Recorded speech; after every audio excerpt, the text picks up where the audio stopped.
Purple Daily is daily Vikings entertainment. We just want the Vikings to win a Super Bowl before we die. I will ride with this group. Seriously, man.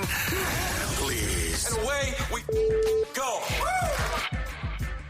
6.0, baby. And we promise on this offseason blueprint 6.0, we will not be trading J.J. McCarthy.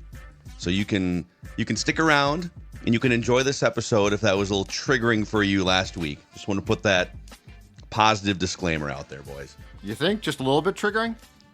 Definitely saw some unsubscribes in there last week. That's kind of soft. You can't maybe just skip the episode. Right, exactly. Don't have to unsubscribe. It was my favorite show, and then we didn't kill off the character. The character is still very much in play. Did. Just for one episode. Yeah. It's like a dream thing. We're bringing him back for this episode here. So we will go through our 6.0 blueprint, which involves a little bit of former beat writer Judd Zolgad steam that we will incorporate here. But a reminder, a week from today, tickets become available, general admission and VIP tickets for the 2025 Purple Daily Draft Party presented by Standard Heating and Air Conditioning. We are back at the Fillmore in Minneapolis, where we had an amazing time last year when the Vikings drafted J.J. McCarthy. So Thursday, April 24th, 7 p.m., that's the 4th annual Purple Daily Draft Party. And again, mark your calendars, 10 a.m. Central Time, Monday, March 10th, is when you can get your general admission and or VIP tickets. scorenorth.com/draft for more information, and that's where you can get the tickets to. scorenorth.com/draft. Also, shout out to Quick Trip before we dive into the blueprint here today, Judd. Yep, exactly right. You know what? If you are going to work and you are saying to yourself, I forgot to get myself a snack or lunch. If you are craving something delicious, there is only one place to stop, and that's because the food is here, and here is Quick Trip. Delicious apps. As I said, breakfast, lunch, dinner, fresh, fast, and packed with flavor. You're checking it out right there. Look at all of those options. I'm going to tell you right now, it's like a grocery store, but it's not, because it's quicker, because it's Quick Trip. In fact, you can put the app on your phone and they'll deliver it right to your car. Let's say you're pumping gas because your gas tank's near E. Kill two birds with one stone. Do it with Quick Trip, and do it because the food is here, and here is our friends from Quick Trip. Okay, the premise of today's 6.0 Vikings offseason blueprint is a Sam Darnold tag and trade. We'll come back to that in just a second here. But if you're new to the blueprints, we've been doing this every week for like a month and a half. Free agency opens up next week. So we're going to do two of them this week. We'll do a Monday 6.0 and then a Thursday 7.0. And that'll probably be the last blueprint because the tampering period opens up on Monday and then we're off to the races. But the goal is to simulate the entire Vikings offseason in like an hour. Internal cap cuts and roster machinations, free agents, external free agents, trades, and a mock draft simulation. But the one iteration we haven't done yet is a Sam Darnold tag and trade. Most of the steam coming out of the combine is that, like I saw this morning, for instance, Dan Graziano from ESPN reported that the Vikings thought there would be more of a trade market for Darnold to this point, and maybe teams are just holding their cards close to the vest because they want to force him to hit free agency and not give up a draft pick. But right now it is leaning toward the Vikings just letting him walk into free agency. Tomorrow mid-afternoon is the deadline to franchise tag him, and if you want to tag and trade him, you probably have to have a deal lined up here in the next 36 hours or so. Judd, do you want to add anything to that? The latest word is, and I got a tip on this last night, and I then checked it with our scoop guy, Doogie, who has different sources. And the latest word from both is that the Vikings have either told Sam or have made it very clear that they are not going to tag him. I think it's a lot of things. Like, the trade market definitely factors in, but we definitely read that there was also some behind-the-scenes bristling from the Darnold camp about this, because O'Connell had said, he deserves to test free agency, and technically, if you franchise tag him and trade him, that's not it. So it sounds as of right now like he's probably going to be allowed to walk. The only other thing being reported nationally, and I'm not buying it, is, well, is there a chance he could be signed here again? but he'd be an idiot to sign. Like, the Vikings aren't going to break the bank for Sam. I don't even know particularly that the Vikings want him back badly, because clearly the future is J.J. McCarthy, but Sam Darnold needs to cash in. So Sam Darnold, like, if anybody advises him, well, it was really successful with the Vikings, you should go back, he should fire that person immediately. So as of right now, all signs are pointing to Darnold is going to hit the free agent market when it opens next week. Maybe I'm wrong on this, and we did lay out the latest Darnold reporting yesterday. If you missed the Sunday Purple Daily, it feels to me like the Vikings are doing him a solid as opposed to doing the best thing for their franchise. That, hey, he does deserve to hit free agency. He's a good guy, and that's what it feels like to me. It's not like people are acting like a tag and trade is some terrible thing for Darnold.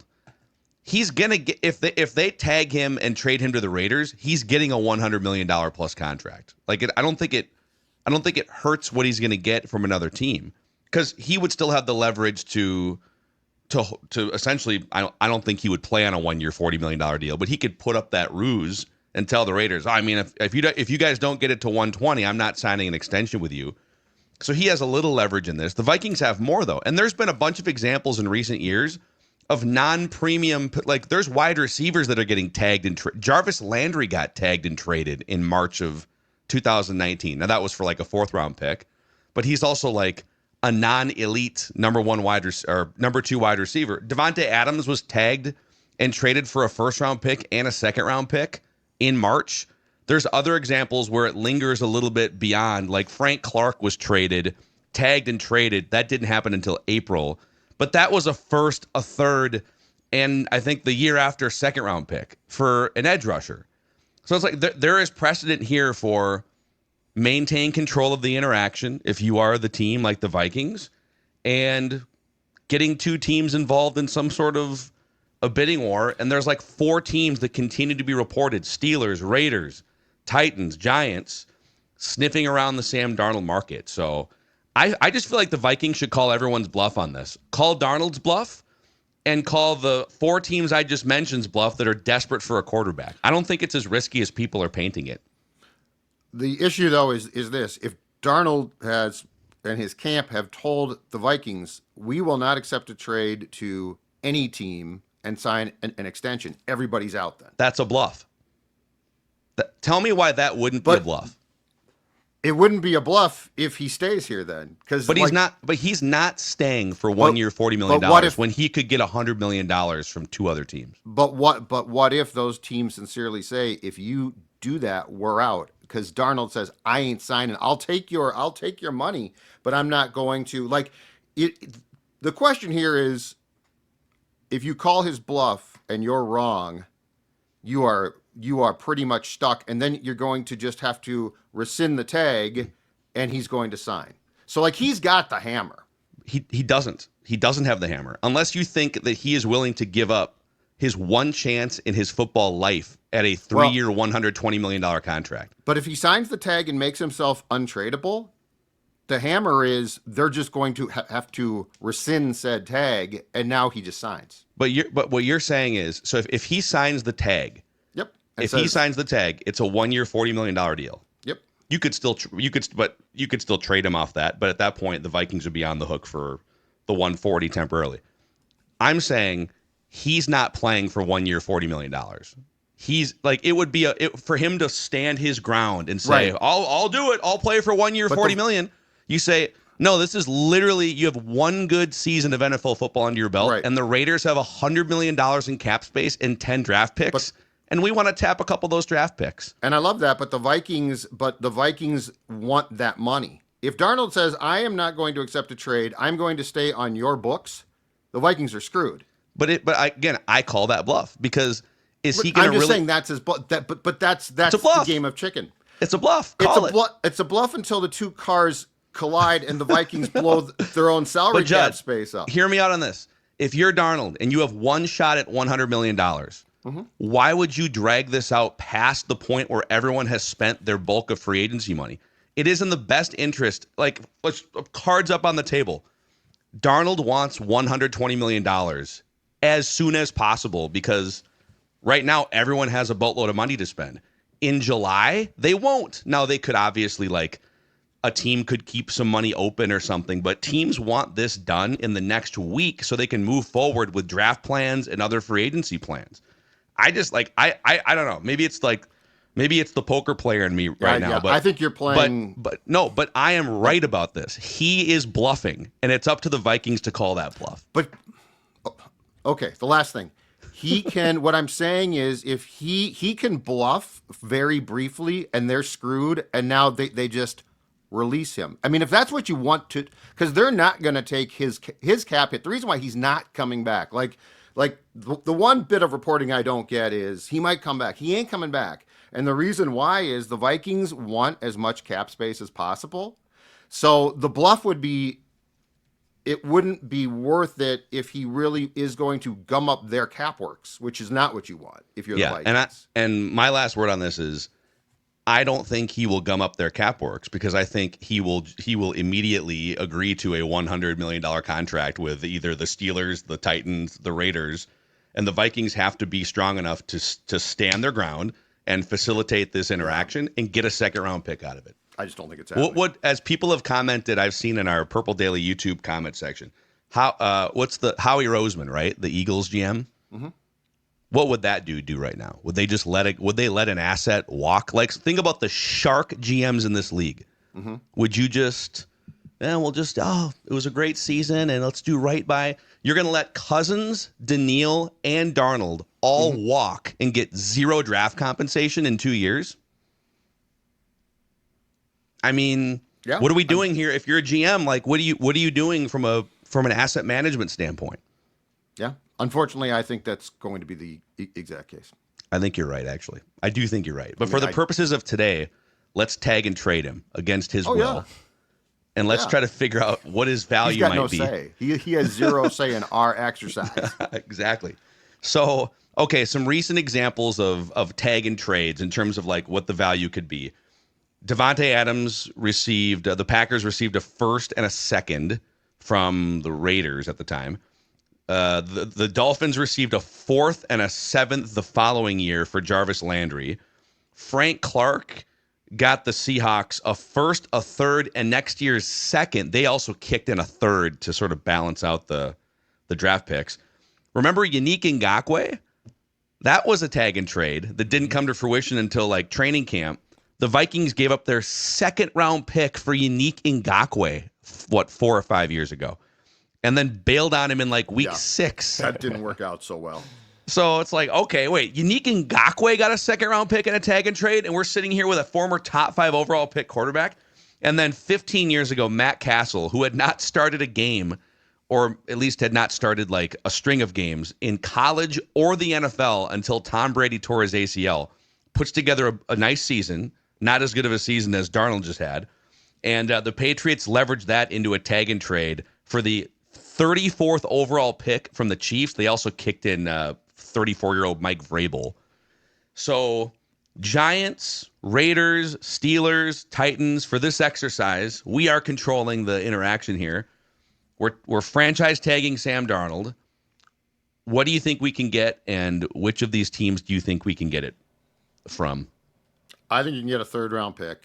I don't think you're going to get. I mean, the Ngakoue trade turned out to be off the charts bad. At the time, it seemed great. Hey, the Vikings are going for it. They just got a guy that can actually put pressure on a quarterback. I think you can get a third-round pick. I think with what we've gone through, to me, the Raiders, because they do have a plethora of picks, seem like an obvious destination. Yeah, I think Oakland makes sense. They got the 68th, the 73rd, 2 picks that are projected in the third round. And I don't know. Oakland into Las Vegas now makes sense. Yeah. Vegas makes sense. Sacramento, wherever the Athletics or the Raiders are now playing these days. And then the Steelers, too, I think we should entertain something with that, too, just because it's been quiet on their front. Now, historically, like, they've obviously had Big Ben. They just had Russell Wilson and Justin Fields. They bailed on Kenny Pickett after just, 2 or 3 years. But would they give up a second-round pick for someone like Darnold to negotiate that window? I don't know. It just seems like an organization that wouldn't do that. But I'm interested in doing it for the purposes of this exercise. Yeah, so the Giants, the Steelers, and the Titans all have 8 draft picks. The Raiders have 10. I mean, the Raiders have the most cap space to absorb the $120 million, right. And they have the most draft capital to say, all right, we have a first, a second, 2/3, a fourth, a fifth, 3/6. It seems like pretty cut and dry. I think the negotiation point with the Raiders would be, can you get that 37th overall pick? Or would they say, no, it's got to be our 3rd round pick, and then maybe we'll kick in one of our 3/6. Mm-hmm. I would do either one of those. Mm-hmm. If I'm the Steelers, is your plan really? And by the way, Justin Fields has a say in this too. If the Jets call Justin Fields could have a market to compete for a starting spot. If the Titans draft Abdul Carter, a defensive player, do they bring a guy like Justin Fields in? So if you're the Steelers, you could maybe put an end to all of this quarterback carousel stuff with a guy who can play off the play action. Arthur Smith loves play action. Sam Darnold is great at play action. George Pickens down the field. 2nd round pick for a 3-year solution, maybe longer at quarterback. I think the Steelers and the Raiders make the most. I keep bringing up the Giants too, because if you're about to get fired, how much do you trust the rookie quarterbacks, you know? Yeah. I just think that putting the PTSD of Darnold back in that market is so huge. Like Joe Shane, Dable, they might be screwed regardless. But I don't know. I can't put that kid back in that market, in that stadium with those tabloids there. So I think and the Giants are stupid, so they might, but I think the Steelers and Raiders are probably the most because I agree with Dex. Like the Steelers thing is, are the Steelers not interested, or are they just doing the smart thing, which is probably being as quiet as possible? And just lay low. And it might be door too. Mm-hmm. Yeah, just lay low. I mean, because really, if you're the Steelers, you want to the smart play would be, if you want Darnold, lay low, hope that he doesn't get franchised, and then be aggressive starting later this week or Monday. Mm-hmm. If he gets franchised, okay, then I'm sure they've had some preliminary conversations. Now you have to work through the Vikings to get something done. But really, it's in your best interest. If you show a bunch of interest now, then all of a sudden, okay, now you're only going to have to pay more in draft capital. So, all right, Raiders or Steelers? Steelers have the 21st overall pick, the 52nd overall pick, and a 3rd round pick. And then the Raiders have the 6th overall, the 37th overall, the 68th overall. What are we thinking? Is it the second? Is it the 3rd? So the Steelers' 2nd round pick is 20 after the Raiders? Yep. 15. Yeah. 15 after the Raiders? I mean, we could target that one. Steelers 52nd overall pick? Yeah. I love this. Let's do that. I feel like we could target that one. Yeah. Okay. But we're sharks. Do we we're make cutthroat. Can we make him kick in one of their 3 7th round picks too? They wouldn't balk at that, right? Yeah, sure. Yes. Listen, absolutely. Pittsburgh. All right, just one last thing. Absolutely. That 231st overall pick. We're going to slay with that pick. We're going to get the next Brock Purdy with that pick. No, I think we can get that one. So then we just traded. We tagged Darnold. We involved him in the discussion. Hey, Raiders, Steelers, Titans. He's like, nah, I don't. Screw Titans. Okay, cool. Raiders and Steelers. And the Steelers are going to pay you $120 million over 3 years. Half of it's guaranteed.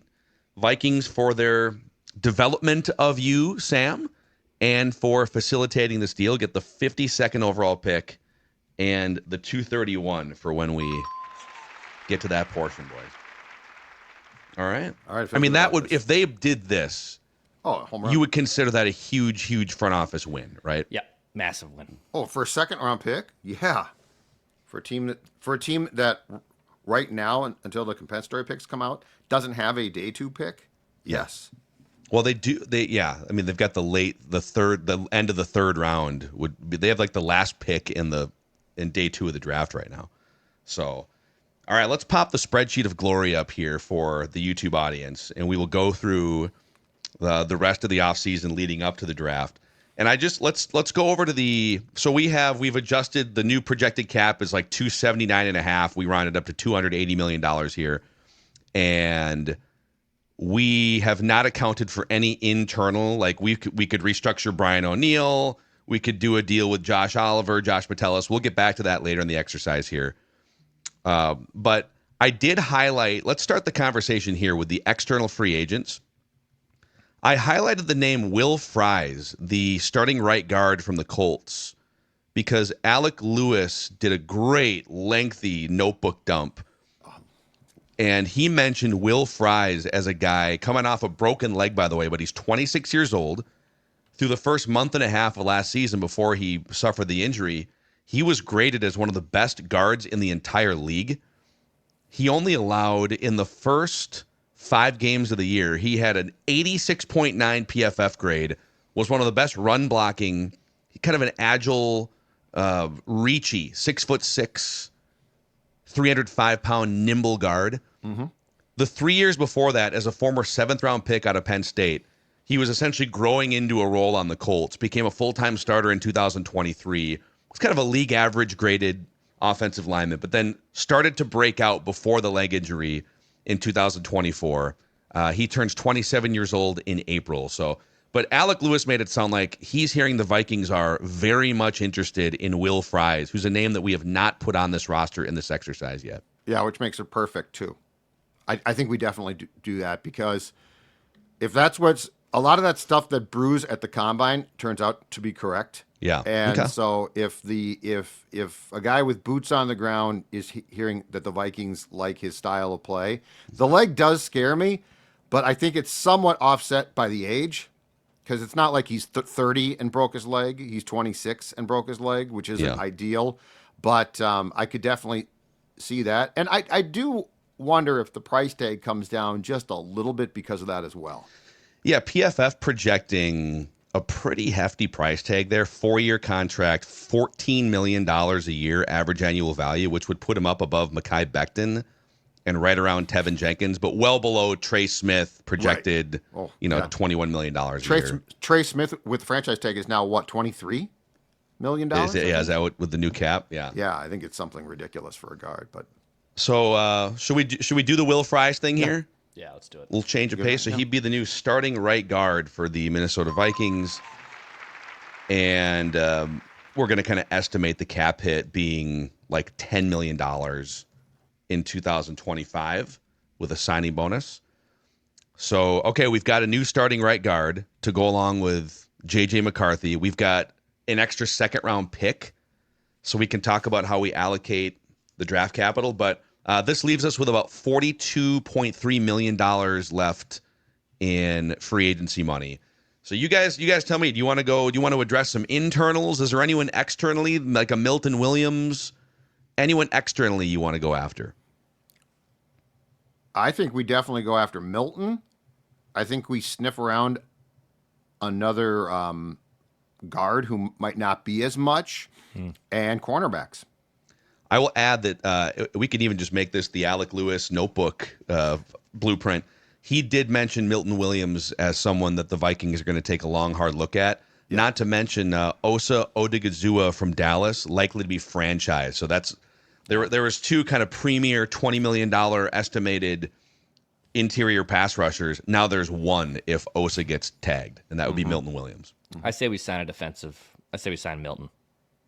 Okay. Oh, Milton. right. So we're just going trenches. Just trenches here.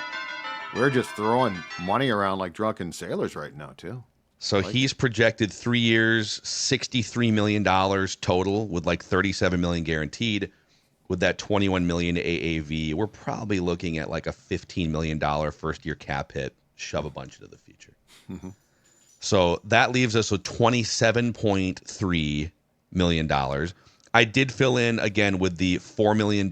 You'll see here, $4 million first-round cap hit earmark, and then I also, like usual, filled in just some depth players, like bring Cam Akers back for $2 million, Theo Jackson, Johnny Munt. There's no reason to spend more than 30 seconds on that. I think at this point too, we also look internally at some restructure options. Okay. Because we're still in the teeth of the quest to land outside free agent help. So talk to me, Goose. So should we start with the $8 million? If it's a simple restructure on O'Neal, would save you $8 million to this year's cap. Yeah, let's do that. Okay. Bang. Boom. And then we've done the Josh Oliver. Like Josh Oliver should not be your That's another good 7th one. highest paid player to the cap. Yep. But he's still young enough and very good as a number 2 tight end. He can catch passes. He blocks. So let's redo a deal with him and save, let's say, $4.5 million to the cap. Okay. Let's call it $4 million just to be conservative. And then Metellus is a guy, you kind of brought this up, that might be more of a training camp deal. Yeah, I don't think you're going to screw with. I don't think you're going to mess with his contract until he just flat out gets an extension. Okay. I cut Ed Ingram before the exercise because there's no scenario where. And you didn't consult with us? That's very, very Sorry upsetting. about that. But Did anyway, we so now keep we're up. Ed Ingram in any option yet in the 5? We have not. We've down. cut him in all 6 now. Okay. Yeah. Is there which any reason? I mean, No, I- there is. But I was just curious if we kept him No, at these ones, no. but I don't think we did. Garrett Bradbury would be the next big discussion. If you cut him, you save $3.5 million. He's also your starting center. Yeah. But we could pull a coup here, and we could say goodbye to Bradbury. We've got in Will Fries, we have a starting right guard. We could cut Bradbury and go get Drew Dahlman, the premier starting center on the market from Atlanta, 26 years old. So you get younger at center, maybe better at center. Mm-hmm. I guess my question is this: as we're currently constructing our 2025 championship roster, do we want to I like the idea of Dahlman, but did we just restructure contracts to free up space to look at different positions as well? Maybe both, because we have $39.3 million in cap space. Because I think we address. I'd like to go address the secondary right now. Okay. And see where that leaves us potentially to then circle back on Dahlman. So let's have the Byron Murphy Jr. conversation again. The latest information out of the combine is that the Vikings met with Byron's reps last Wednesday. He is going to be expensive, $15 to probably $18 million a year. Yeah. So his contract, when they pushed that void date back, they pushed it to March 11th, which is next week. At that point in time, if he's not signed, it's going to be $4.2 million of dead cap on the books. So you would almost hope that they can work an extension before that date. I don't know if it's possible. Yeah. I guess my question back to you guys is: do you want to pay the going rate here? Which by the way, I am tempted. But yeah, I don't think he's going to take a discount to sign back here. So we're either going to have to max him out in his mind, or he's going to explore the free agent market. So you said March 11th. That's when it's pushed. Yes, that's the void date now, by which point the 4.2 either hits the dead cap for 2025, or you sign him to an extension and avoid that. And why that date's important is because the day before that, March 10th, is when the legal tampering period opens up. So he'll have all the conversations he needs on the 10th, and he'll know what his market value is, and so will the Vikings. But the Vikings can also have a bunch of conversations with DJ Reed, Charvarius Ward. I would personally lean toward bringing him back just because of how valuable he's been in that system. He can play in the slot. He can play both man and zone at a pretty high level. And then we look to continue to fortify the trenches. And maybe you bring in a different, maybe this is where instead of bringing back, Shaq Griffin, do you spend money on 2 different cornerbacks? Do you spend money on Byron Murphy and go get like Asante Samuel Jr.? We haven't even explored that possibility yet. I like Asante a lot. And judging by Alex Pease, even though I have kind of worries about maybe overpaying for basically what was one really good year of Byron Murphy, he is very valuable to Brian Flores, and they value him a ton. So I think with the latest information, I think we bring him back given what he means to the Vikings. And Byron Murphy was 22nd out of 118 cornerbacks last year, according to PFF. PFF loved him. I think our eye test all loved him. So I'm kind of with Dex, Judd. You want to fight us? No, I'm fine with it. Okay. No, So he's a Byron solid Murphy piece. Jr., the PFF projection is $17 million a year, which is probably what it'll get to through this process. Yes, for Which sure. means we'll give him probably like a $12 million. Well, we got to eat that there is some dead money in there that has to be absorbed in. So we'll make it a $13 million cap hit. We're kind of estimating on that. So, okay, $26.3 million left. Let's go through some of the other internals here in a moment after we shout out Two Men in a Truck. If you're Will Fries, if you're one of these players that's about to suit up for the purple, you're going to need help moving across the country, Dex. Amen. Let's all just put ourselves in one truck, Byron Murphy, or anyone else who's coming in, because I'm moving too, and I need to figure out what I'm doing with all this stuff. And luckily, our friends at Two Men in a Truck can help us out. Plus, they're junk removal too, so that part's also very helpful. If when you're starting to move, you realize all the crap you have in your house. That's what I'm dealing with right now. Visit twomeninatruck.com or twomeninajuncktruck.com to find a location near you. What they quote is what you pay, no hidden fees or service charges as well. Go to Two Men and a Truck or twomeninajuncktruck.com to learn more. Oh, I had a dentist appointment last week. It was a great appointment over at Park Dental. No cavities. Very excited. That's me walking in right there for the YouTube audience. That was the first appointment I had. Actually, I just walked in with the same goofy grin, same outfit, everything. Same camera, same thing. So yeah, this is now 2 appointments for me, and I'm locked and loaded. This is now my new long-term dentist. If you're looking for a new dentist, a better experience, or maybe you're moving to Minnesota because you just signed a contract, schedule your checkup at parkdental.com. 50 years cleaning and caring for teeth in Minnesota and Western Wisconsin. There's probably a location within striking distance of wherever you live or work, so you can check out a full list of all of their locations, again, at parkdental.com. All right. Okay, back to building the Vikings here, 6.0. And if there's any positions we feel a little short on, having that extra second-round pick is going to be massive in this exercise. Yeah. So $26.5 million. I think we should explore another fairly large swing here. And the question is, do we go get, Cam Bynum is an internal guy that we need to talk about. Actually, on Aaron Jones, Drew Rosenhaus is Aaron Jones' agent. Vikings met with him like late last week. And it sounds like, based on Alec Lewis's reporting and other steam, they've told Aaron Jones' camp, we want you back, but it's going to be more of a timeshare. We're probably going to draft a running back in a very strong running back class.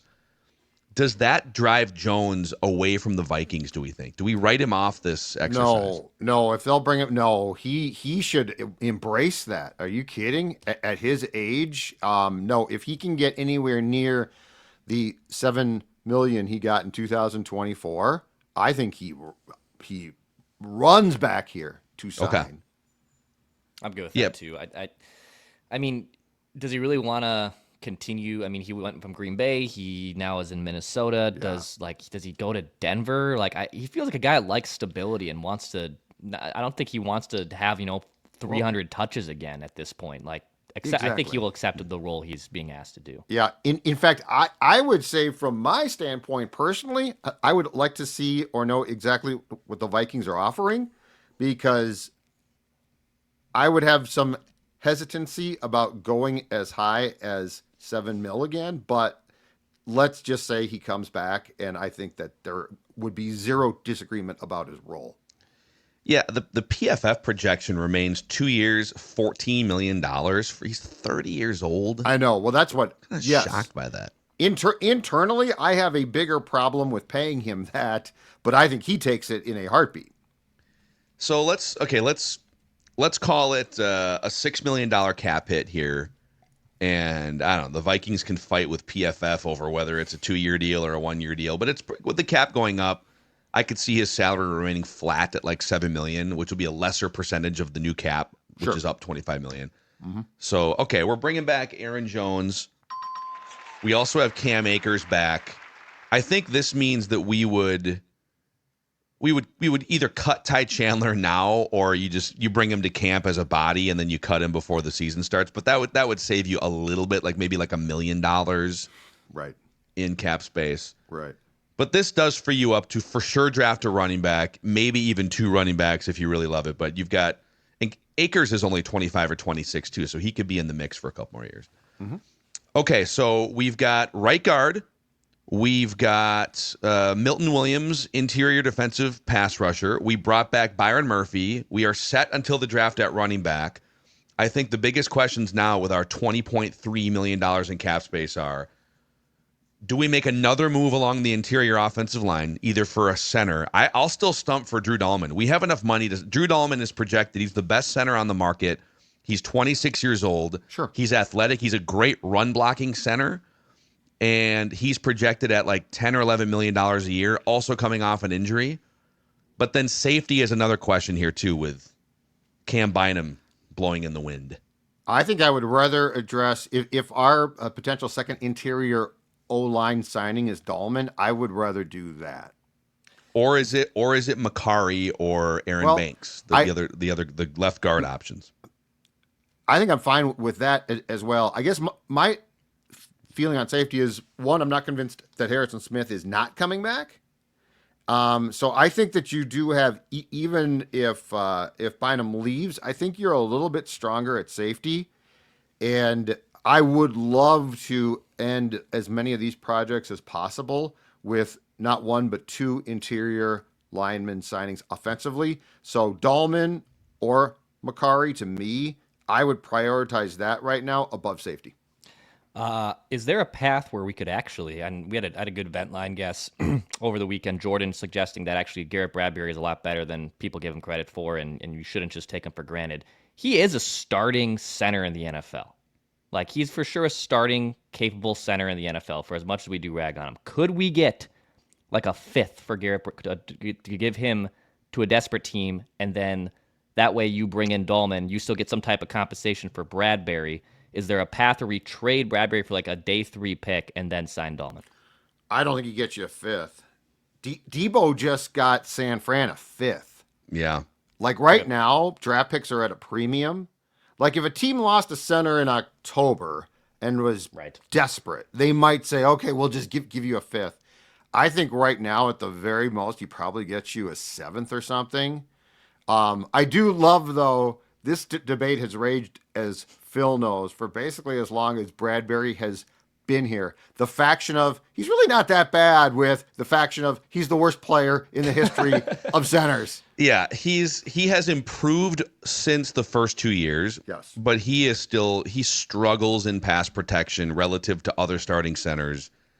They do like his nimbleness as a run blocker. I mean, he's a bit of a quicker center. So, yeah, I mean, it's a great scenario. Obviously, you'd love to explore if you could trade him. I don't think they would be getting maybe like a 7th-round pick.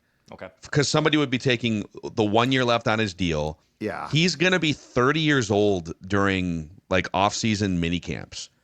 And that's another reason you got to be careful just like uprooting the center position entirely when you're starting a first-year quarterback in J.J. McCarthy.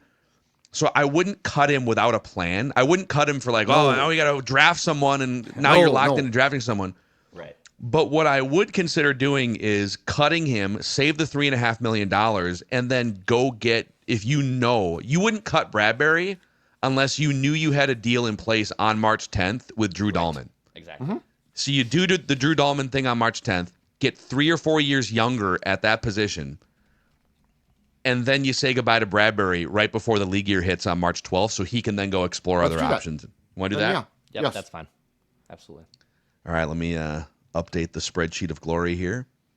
Garrett Bradbury. There goes Garrett. We're saving the $3.622 million. So that gives us just under $24 million in cap space. And now we're going over to our guy, Drew Dahlman here. And we are signing him, according to PFF, to a 4-year, $44 million contract, $27 million guaranteed. Mm-hmm. So here's the write-up on him, by the way. Excuse me. He had season-ending knee surgery in October. So that's something to keep an eye on, obviously. Where's my guy here? Old Drew. There we go. Actually, no, I'm sorry. That was Will Hernandez. Drew Dahlman. Will Hernandez. Blast from the past right there. I thought Dahlman was like dinged last year. It was something minor, though. But any team, PFF said, any team that deploys an outside zone rushing scheme, which the Vikings do, will be all over this former fourth-round pick. Dahlman has room to grow as a pass protector, but is one of the best run-blocking centers in the NFL. Like, if you want to make your running game better, and this is the trade-off. Like, you're getting younger, maybe even better in the run-blocking game. And if it's a wash in the pass protection game, well, maybe the addition of Will Fries coming in just elevates everything. Mm-hmm. So Drew Dahlman, we'll make that a cap hit of like $8 million in year one. Welcome to the Minnesota Vikings. Bang. New starting center, Drew Dahlman. He played for the Falcons last season in 9 games and started 9 games. Yeah, he definitely. So he was. Yes, he did miss. He got dinged last year. But it's football. Guys get dinged. So we now have a new center in Drew Dahlman. We have a new right guard in Will Fries. Both guys who are in their mid-20s, 26, 27 years old, that kind of fit just, you're trying to make this old roster younger, right? Right. And we brought back Byron Murphy Jr. So right now, and then left guard, I guess Blake Brandel just steps in, or you open it up for some of the other guys. Maybe you draft somebody with your 3rd or 5th round pick. Mm-hmm. You can figure that out. So now we're looking at secondary still with $15.9 million in cap space. And anything else that you guys would, I mean, backup quarterback too. I mean, is this a Daniel Jones situation for $8-10 million? You know what? Let's assume he's gone. There's growing speculation that he might get signed and actually might get a chance to start. So let's assume he is gone. Down. Yeah, that's fair. Let's assume the Cleveland Browns just said, you know what? Screw it. Daniel Jones is going to start a quarterback because Kevin Stefanski is a dead coach walking.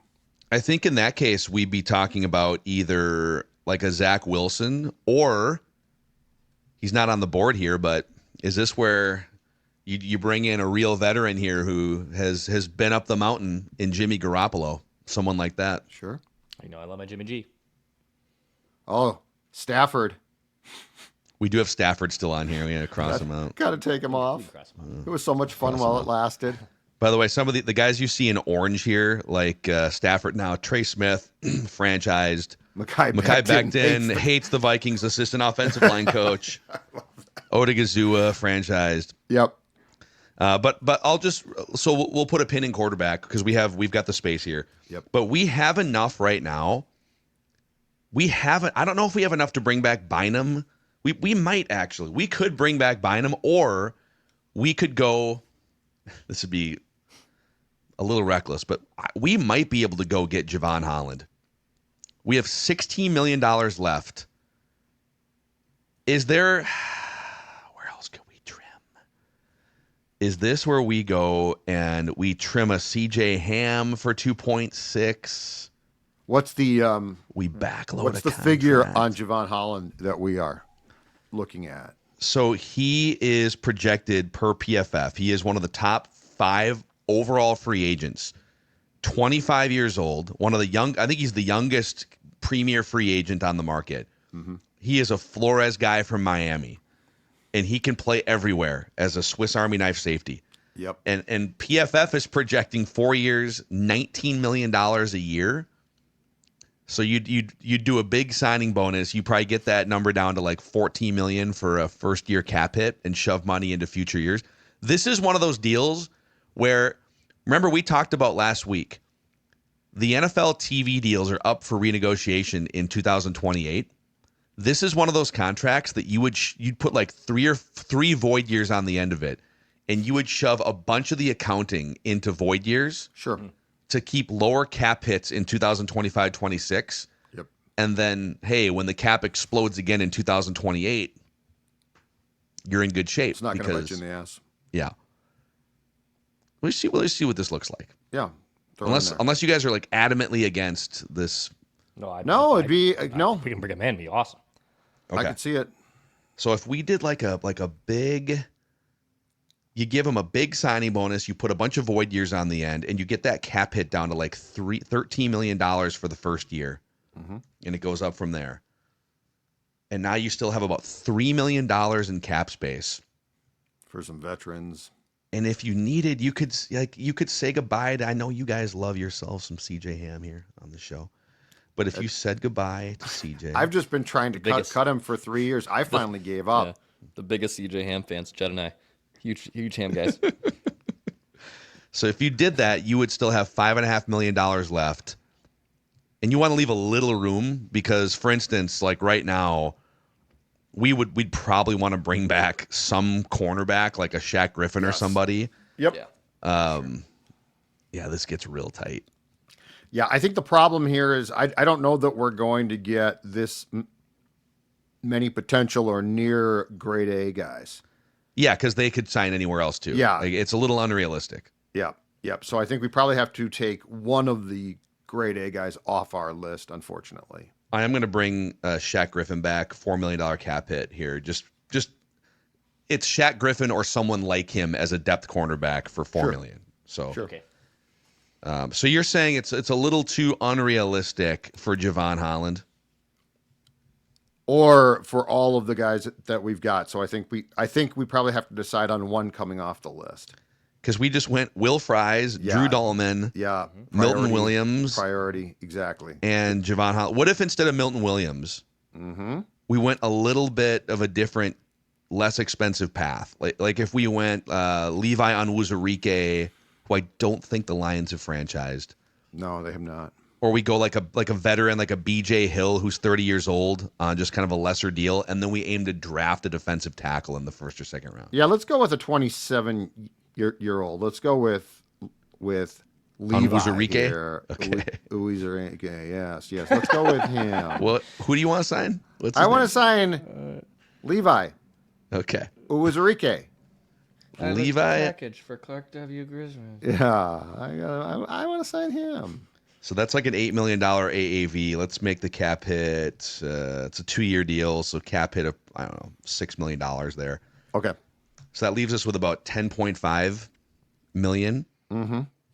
And we do need a backup quarterback. We've talked about in terms of if it's not going to be Daniel Jones, could it be 26-year-old Zach Wilson, for instance, for 1 year, $3 million? Or do you want to go Jimmy G or someone? Well, the issue though is so O'Connell initially when the Vikings were in desperate need of a quarterback went with Mullins, but it feels like after that he's gone younger again now to try and have a guy that he can put his hands on and work with. So it feels to me like the pendulum of late would be more of a Mac Jones, Zach Wilson type. Do you trust Zach Wilson when you put him in a game is the question. Well, you know? that's the O'Connell question, but This could also be like, if it's not Zach Wilson, for the same amount of money, could be Nick Mullins. So just for this exercise, we could say, yeah, right. We're not committing here like a long-term trust thing. we'll make it a $3 million cap hit. So that leaves us with about $7.5 million in space remaining. Okay. We will still need another veteran or two probably to fill out this thing. But here's what it looks like going into the draft. We tag and trade Sam Darnold for a second and a seventh to the Steelers. We keep Byron Murphy Jr., Aaron Jones, Shaq Griffin for some depth. So our cornerback room is Byron Murphy Jr., Mekhi Blackman, Shaq Griffin, and then any number of other young guys like undrafted free agent guy that's name is escaping me from Dwight McLaughlin. Yeah, Dwight McLaughlin, for instance. So that's a room where you're definitely looking to draft someone for sure, right? Correct. Your safety room is now potentially Harrison Smith for one more year, Javon Holland and Josh Metellus, Yeah, don't plus forget about my Theo guy, Jackson Theo and Jackson. Jay Ward Don't forget about those guys. on the rise. That's a Yep. strong room right So there. I'm looking to draft in no particular order here. I'm looking to draft a running back. I'm looking to draft defensive tackle, and that might be my first round goal if I stick and pick a 24. And then a sneaky one, I think, off the ball linebacker. Yeah, because what's Cashman, like 30? So Cashman, you know what? And he and Pace get hurt. So, like, if I could improve there, especially with youth as a backup plan, yeah. I would be intrigued because I think Asamoah's cut himself a role here, right? But it's really now just down to a special teams role. So I wouldn't say that your off the ball linebacker depth is great. And then on the offensive side, so you've got your quarterback room here would be J.J. McCarthy, Zach Wilson, and whoever on a minimum contract. Maybe a Brett Rippon or somebody comes back. Mm-hmm. You could also convince us that, all right, you got some money. You could bring Daniel Jones back with some of that 7.5 and have former top 6 overall pick. But then your offensive line from left to right, Christian Darrisaw, Blake Brandel at left guard, Drew Dahlman, your new starting center, Will Fries, your new starting right guard, and then Brian O'Neill, plus your depth guys, your Walter Rouses, your Jenkins, or no, your what's his name? Your seventh round pick out of Wake Forest. Rouse. My guy. He was going to potentially be the starting center. I have a write that down prediction. But you've got some guys in that room. And then also, like, I highlighted some other names here, like Jalen Redmond will be elevated to maybe be a rotational player. Mm-hmm. Dallas Turner gets elevated to be a rotational player on the defensive side. So there it is, boys. And we have a little bit of money to play with if the Vikings decide to bring in some extra depth. So final thoughts before we get into, and then by the way, Levi Onwuzurike coming in to help with your interior pass rush. Just a quick note on him. Former second-round pick, 9 pressures against the Vikings in Week 18. PFF calls him a penetrating 3-technique interior pass rusher that every team covets. He had a top 15 pass rush win rate in 2024. Football. Jenkins is Michael Juergens. Excuse me, Michael Juergens. I'm sorry I called Michael you Jenkins. Juergens. Michael Juergens, not Jenkins. I knew it started with a J, and I completely spaced out on it. I feel very good about this right now. Mm-hmm. I feel like this is a hypothetical home run, but because we didn't allow ourselves to go 4 deep in just grade A free agent types. Yeah, we definitely have the cash to spend. So I feel like this is a very, very, very solid free agent class with some real upper echelon guys. And the offensive line right now, I'm ecstatic. I'll pop the PFF mock draft simulator up here so we can go through the rest of this exercise. A shout out to Black Stack Brewing. A couple things. Number one, we are holding the next Purple Daily Unplugged event at Black Stack Brewing Thursday, March 13th. So that's a week from Thursday in the heart of free agency week. We want to gather Purple Daily listeners and viewers and Vikings fans from 5 to 7 p.m. at Black Stack. And let's talk about what the Vikings have done to that point in free agency together over a beverage or two. All attendees will receive a free Purple Daily Black Stack pint glass. It's free to get in. We do ask that you register because you have to have a ticket to get in. ScoreNorth.com/PD Unplugged. ScoreNorth.com/PD Unplugged. Come hang out with us and talk some free agency that week. Black Stack is just an incredible place. If you haven't been there, if you've got a group of friends or maybe there's a work gathering or something, it's great for group events. Their beer is available all over the state of Minnesota, from Grand Marais down to Rochester, all the way from east to west, and even expanded distribution now into Wisconsin, Nebraska, and South Dakota. We got a few Black Stacks downstairs in our fridge right now, and excited to get into those as free agency week approaches next week. BlackStackBrewing.com, the where to buy page, to see where you can buy your favorite Black Stack beer. Okay. Let's do it. So we are doing 7 rounds. We are repping the Vikings. We're going to enter this draft, and we're going to engage the Pittsburgh Steelers against their will here. And we're going to trade, what are they, the 21st pick? So what did we say, the 52nd or whatever, the 53rd? 53rd and a 7th rounder. And the 231. And they're going to get nothing. Sam Darnold. And we're going to force this trade. Trade accepted. I love how it says forced trade and then it says trade accepted. What if it just said hell no? So we are here, and we are starting the draft. Okay.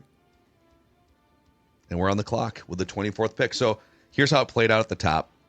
Cam Ward, number 1 to the Titans. Abdul Carter, number 2 to the Cleveland Browns. Travis Hunter to the Giants. Shadur Sanders falls to the Raiders. There's some of the players that have risen up the board, like Jahdae Barron, the cornerback from Texas. I don't know what to what defensive tackles extent. have gone and who's left. Ooh, I Ashton guess. Ginty goes to the Niners at 11. That's How about the that? last thing that you want to see. Kenneth Grant, defensive tackle off the board, 15th to the Falcons. Walter Nolan, 17th to the Bengals. And so we're on the clock now. We have the 24th, the 53rd, and then we have a 3rd, 2 5ths, and a 7th. Okay. And Judd, so Derek Harmon is on the board here, the defensive tackle from Oregon. Omarion Hampton, who tested very well at the combine. Yeah, I was going to say North Carolina running back. I guess right now I'm most interested in interior defensive line and running backs, and I'm probably more intrigued by a guy like Harmon at this point, since Genty is gone, which is not a surprise. If Genty goes to San Francisco, that is trouble. We do have one trade offer, and it's from the Steelers. They're like, give us. They're offering the 85th pick. I don't even know what they're. Yeah, we're super weird. We're done with that. We just forced them to trade. So all right, here's my thought. I agree with you. Derek Harmon is potentially a game-changing interior pass rusher. Yes. And he's not going to there's not a guy like him really in the second round. There are still some high-end running backs we could take with our second round pick, right? Yes. So we go stick and pick Derek Harmon here and then see which running backs are available. We could even pause the draft 10 picks before the 53 just to see if we need to trade back up. Okay. But I'll go Derek Harmon here on behalf of our front office. And then we'll see. Let's just pause this. We'll go a little faster. Pause it right here. Okay. So the Cardinals are on the clock with the 47th pick. Yep. Should we see who's available at running back now? It's one of the glitches with the PFF thing is you can't see a big board until so all we have to do is go back and see which running backs came off the board. Omarion Hampton went 29th. All right. I don't think any other running backs have come off the board yet. So both the Ohio State kids and Caleb Johnson, right? Iowa kid. Yep. Then we're gonna take one of those guys. So I'll just go to our pick at 53. So here we go. Oh man, look at this, dude. I mean, it's all of them. Yeah. Cam Scadaboo. I don't think any other running backs went. So we're just sitting here. Can you filter the positions as well to see? The available running backs we're at 53. Cam Scadaboo 52 on the board in terms of rank. Quinshon Judkins 55 on the board. Caleb Johnson, Thor's guy. Caleb Johnson at 65. Henderson. Oh, what? And That's RJ Harvey, all these guys. Travion's ranked below what I thought by this point. I think Judkins tested better. They may have updated this. I mean, they're both testing, studs. schmesting. I'm looking for football players. I'm not looking for guys in their undies. Okay, well, Quinshon Judkins, as a football player, had 1,000 yards and 14 touchdowns and an 88.8 PFF grade last okay. year. So. Yeah, let's take one of those guys. One of those we have one trade offer just to see here. The Seahawks at 82. Yeah, we're not moving back 29 slots there. Hang up on it. So I think the question is, I think it's Quinshon Judkins. You take the Ohio State guy here. Sure. Cam Scadaboo was fun, but he's just not he's a battering ram. The explosiveness is not quite what some of the other guys are. So I think we're all on the same page here. Okay, Quinshon Judkins. There we go. Wow, dudes. We'll turbo this to the 97th pick. Now we're going 97. So we have the 97, the 140, the 161, and the 231. Okay. We've checked off defensive tackle, running back. I think we're looking at cornerbacks here. Are we looking at corners and interior linebackers?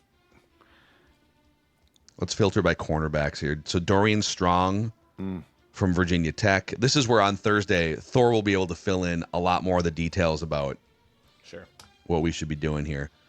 I'm just looking to see if we get down into the 140 range. Yeah, Thor loves Quincy Riley from. So we could go cornerback in the 5th round too.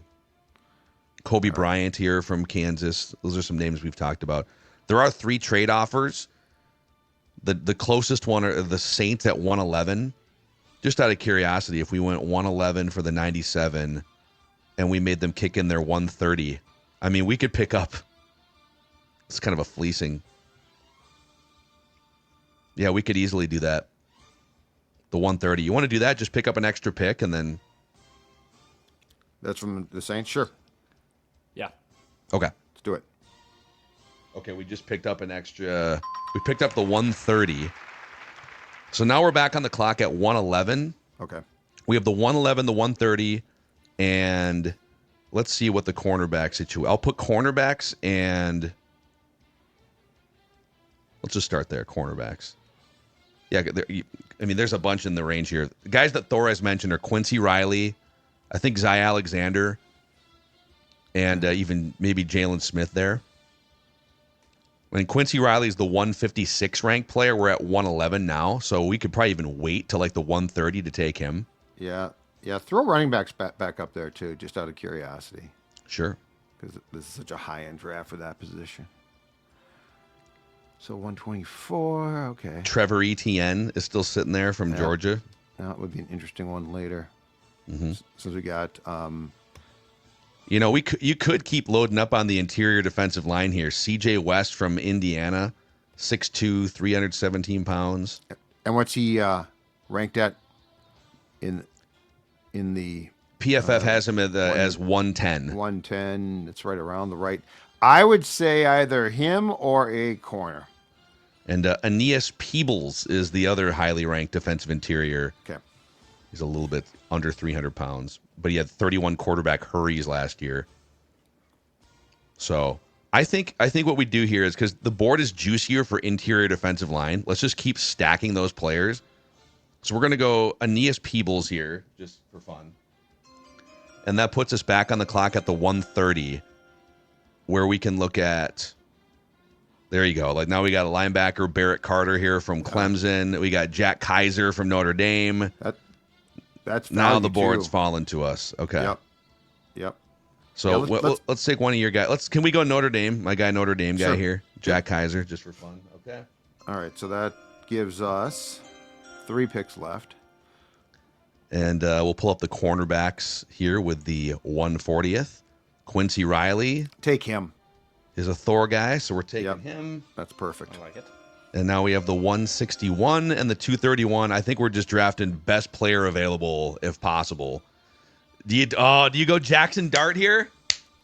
What if Kale loves him? What if Kale loves him?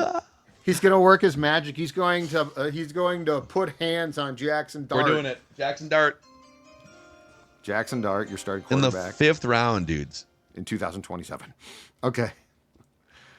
So we're gonna be picking the 231 here to wrap up our draft, and I think we feel pretty good about this exercise today, boys. We've redeemed ourselves, is what you're saying from last week. Max Brosmer? Oh, okay. Logan Brown is that's a Jeremiah Searles client who crushed at the combine. Yeah. Let's scoop him up. Let's grab Jeremiah. Him. Solidarity. All right, Jeremiah. Your boy, welcome to the Vikings. We got a lot of depth in this draft. So we go from having 4 draft picks to, 8? With the trade of Sam Darnold and then the trade backs? The move back. Okay, let's see. Okay, let's see what they graded us. Oh, it's an A on that first rounder. A minus. An A minus. 8 picks, is that right? Not terrible. 1, 2, 3, 4, 5, 6, 7 picks. Okay. Yeah, the Derek Harmon, Quinshon Judkins. Jack Kaiser drags us down, Mackie. C+, I know. Should have grabbed that Notre Dame guy. You could have drafted the higher guy. If you have a linebacker named Jack, I don't know. You can't really pass up on him. Kaiser sounds like, He's crush you. In the end, he's going to crush you? Just going to crush you. Jack Kaiser's going to crush you. So we wind up with, in terms of like the guys who we drafted that are likely to start, it's like interior defensive line. Derek Harmon, Levi Onwuzurike to pair with Harrison Phillips and Jerry Tillery and Jalen Redmond. I think you feel a lot better about that depth there, right? Mm-hmm. Halfbacks, you go with Quinshon Judkins, Aaron Jones, Cam Akers in your running back room. And then you got a bunch of development guys on defense here, like Aeneas Peebles, Quincy Riley, Jack Kaiser, and then Jackson Dart. Welcome to quarterback rehabilitation school. Yep. And Derek Harmon Sit back and excites learn, me. buddy. I'm very excited about those top 2 picks. Yeah. So, all right, there's your Darnold tag and trade. You guys feel, did we fix the Vikings? Did we make them better today? That's as good of exercise as we've had. Oh. I think this is as good Yeah. as we've done. A lot of movement. I think you might be right. Class is really good. I really like that class. It's unlikely that you're going to get, because these guys all have options too, so it's Right. going to be hard. But yeah, you wind up with, in free agency, Will Fries and Drew Dahlman to remake 40% of your offensive line. Yes. Javon Holland replacing Cam Bynum and bringing back Byron Murphy Jr. So, and Zach Wilson also. So your quarterback room is Zach Wilson, Jackson Dart, Right. and J.J. McCarthy. And your interior defensive line got better too. Yep. All right. Let us know in the Purple Daily YouTube comment section. How did we do? Are we getting promoted? Are we getting fired? Or something in between? Unsubscribe for me personally. Are you unsubscribing? Are you unsubscribing now? How about now? Let us know. And then, don't forget, we've got a couple big events coming up. A week from Monday, the draft party tickets go on sale. And then a week from Thursday, we're doing the Black Stack event like we talked about. So we'd love to see as many of you as possible at these upcoming events. Purple Daily, we just want the Vikings to win a Super Bowl before we die.